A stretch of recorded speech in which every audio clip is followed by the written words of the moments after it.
ദൃശ്യം 1, 2, 3 എടുത്ത് നോക്കിക്കഴിഞ്ഞാൽ അതിൽ ഏറ്റവും വീക്കസ്റ്റ് സ്ക്രിപ്റ്റും ഒരു വീക്കസ്റ്റ് അനുഭവം തന്നൊരു സിനിമയായി പോയി. കാരണം ഫസ്റ്റിൻ്റെ ഇമ്പാക്ട് നമുക്കറിയാം, ഒരു ഗ്ലോബൽ ഫിനോമിനം പോലെ വന്നൊരു സിനിമയാണ് ദൃശ്യം 1. സെക്കൻഡ് ആയപ്പോൾ കിഡിലൻ സ്ക്രിപ്റ്റും ക്ലൈമാക്സ് എന്നൊക്കെ പറഞ്ഞ ഗൂസ്ബം മൊമെന്റ്സ് ആയിരുന്നു. ദൃശ്യം 3ലേക്ക് വന്നു കഴിഞ്ഞാൽ ബിൽഡപ്പ് മാത്രമേ ഉള്ളൂ, പക്ഷേ ക്ലൈമാക്സിലേക്ക് വന്നപ്പോഴേക്കും പല രീതിയിലേക്ക് സിനിമയുടെ കാര്യങ്ങളൊക്കെ മാറി. നമ്മൾ കണ്ട് ശീലിച്ച ജോർജ് കുട്ടി ഇങ്ങനെയല്ല. ജോർജ് കുട്ടിയുടെ മാനറിസംസും പെരുമാറ്റവും അയാളുടെ സ്വഭാവം തന്നെ മാറിപ്പോയി വേറൊരു രീതിയിലേക്ക് കാര്യങ്ങൾ പോയിട്ടുണ്ട്. ഒട്ടും ഓർഗാനിക് ആയിട്ടുള്ള ഒരു ക്യാരക്ടർ ആർക്കായിട്ട് എനിക്ക് തോന്നിയിട്ടില്ല. കാരണം നമുക്കറിയാം ജോർജ് കുട്ടി തൻ്റെ ഫാമിലിക്ക് വേണ്ടി എന്തൊക്കെ ചെയ്യാൻ സാധ്യതയുണ്ടെന്നുള്ളത്. പക്ഷെ ആ രീതിയിലൊന്നുമല്ല കാര്യങ്ങൾ. വേറെ ഏതൊക്കെയോ തലത്തിലാണ് ജോർജ് കുട്ടീനകത്ത് പെരുമാറുന്നത്. അപ്പോൾ ട്വിസ്റ്റ് പോലെ കൊണ്ടുവന്നിട്ടുള്ള പല കാര്യങ്ങളുണ്ട്. അതൊക്കെ കുറച്ച് ഫോഴ്സ്ഫുള്ളായിട്ട് തോന്നി. ഫോഴ്സ്ഫുള്ളി ചെയ്തൊരു പടം പോലെ തോന്നി.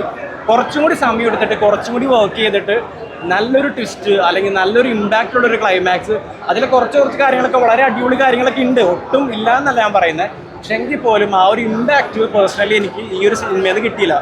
ദൃശ്യം 2-നേക്കാളും തൊട്ട് താഴെ നിൽക്കുന്ന ഒരു പടം മാത്രമായിട്ട് ഞാൻ കൺസിഡർ ചെയ്യുള്ളൂ. ഒരു ആവറേജ് എക്സ്പീരിയൻസ് മാത്രമാണ് എനിക്ക് കിട്ടിയത്.